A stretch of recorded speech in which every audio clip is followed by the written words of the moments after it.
My name is Clara Monier, and I'm a voter here in New Hampshire. I'm very interested in what First Budget is doing, and what perked my interest was their concern about what is happening to the deficit and the debt at the federal level. Because not only does it affect us as seniors, it affects young people. We can't go along this fiscal track.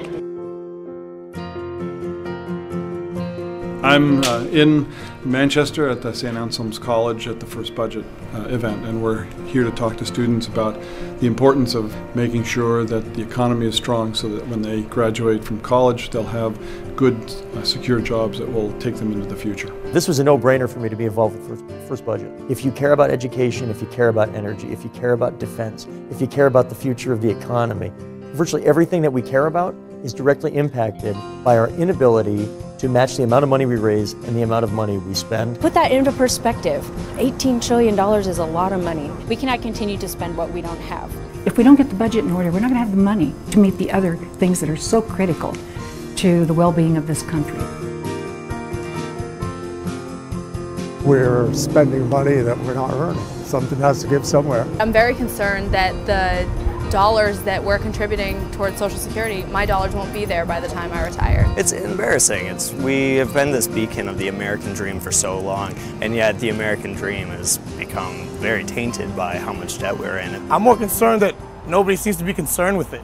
Whoever the next president is needs to consider what their first budget is going to look like in terms of what it's going to do to get us out of that fiscal hole. What we need to do is admit that we have a problem, and we need to make sure that everybody that's running for president has an answer on what they're going to do to provide the leadership to solve this problem. It's not going to be them, it's going to be us. It's going to be the American people, and we're going to have to demand it.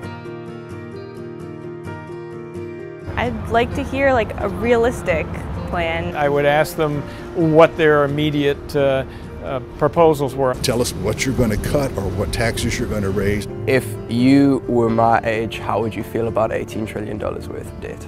That's what I would ask. We're in the best place in the world to introduce ideas to the presidential candidates. If the people engage and they make it a salient and important issue to the candidates will have to respond. The early states definitely have an outsized influence on who becomes president, and therefore they have an outsized influence on what that agenda ought to be.